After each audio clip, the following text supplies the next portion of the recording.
આપના ડેડિયાપાડાના ધારાસભ્ય ચૈતર વસાવાની પોલીસ દ્વારા કરાયેલ ધરપકડને લઈ વાસદા ચીખલીના કોંગ્રેસી ધારાસભ્ય અનંત પટેલે ધારાસભ્ય ચૈતર વસાવાનું સમર્થન કરી ચેતવણી આપી હતી કે ધારાસભ્ય ચૈતર વસાવાને મુક્ત કરવા માટે અમે આદિવાસી આગેવાનો સાથે જન આક્રોશ રેલીઓ અને ન્યાય યાત્રા કાઢવામાં જરા પણ અચકાઈશું નહીં।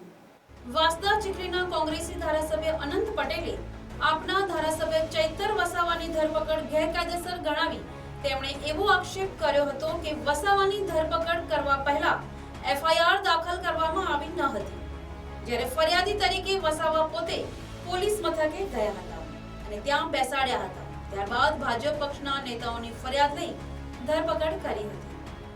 અનંત પટેલે ભાજપ ઉપર આરોપ મૂકતા જણાવ્યું હતું કે બળાત્કારના આરોપી ધારાસભ્યો અને ચીટર ઉદ્યોગપતિઓ સામે પોલીસ કાર્યવાહી કેમ કરતી નથી।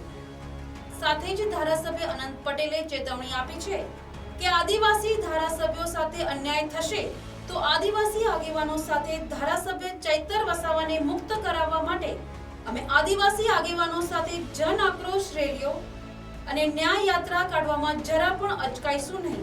તેથી રાજકીય માહોલ ગરમાયો હતો। ચેતર વસાવાની જે રીતે ધરપકડ કરવામાં આવી છે, તદ્દન ગેરકાયદેસરની રીતે ધરપકડ કરવામાં આવી છે। જ્યારે એમની ધરપકડ કરવામાં આવી ત્યારે કોઈ અરજી કે એફઆઈઆર લોન્ચ કરવામાં ન આવી હતી અને એમણે જ્યારે ફરિયાદ સામે પક્ષે કરવામાં આવી ત્યારબાદ એમની ધરપકડ કરવામાં આવી। આ રીતની ધરપકડ એ ભાજપ એ પોતાની આદિવાસી વિરોધી માનસિકતા છતી કરે છે। જેમને પકડવા જોઈએ એવા એમએલએ કે જેમના પર બળાત્કારની ફરિયાદ છે હજુ સુધી પકડાયા નથી, તેમજ કેટલાઓ લોકો એવા છે, ઉદ્યોગપતિઓ એવા છે, ચીટર્સ ભાજપમાં એવા છે જેમની ધરપકડ થતી નથી। ચેતર વસાવાની ધરપકડ એ ભાજપની માનસિકતા આદિવાસી વિરોધીની છે એ છતી કરે છે।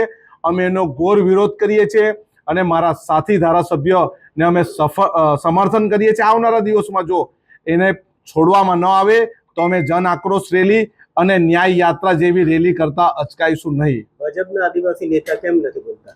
ભાજપના આદિવાસી નેતા કઠપૂતળી બની ગયા છે ભાજપની, અને જો એ બોલે તો એમને ભવિષ્યમાં ટિકિટ ન મળે એવા ડરને કારણે એવો બોલતા નથી। પરંતુ અમે સૌ ચેતરભાઈની સાથે છે। જે પણ ભાજપ જે આદિવાસી વિરોધી કામો કરી રહ્યા છે અને જે પણ એક્ટિવિસ્ટો અવાજ ઉઠાવી રહ્યા છે, અમે એમની સાથે છે અને જ્યાં સુધી અન્યાયના વિરોધમાં ન્યાય મેળવવા માટે જે પણ લડશે અમે એની સાથે રહીશું। Bureau report NTC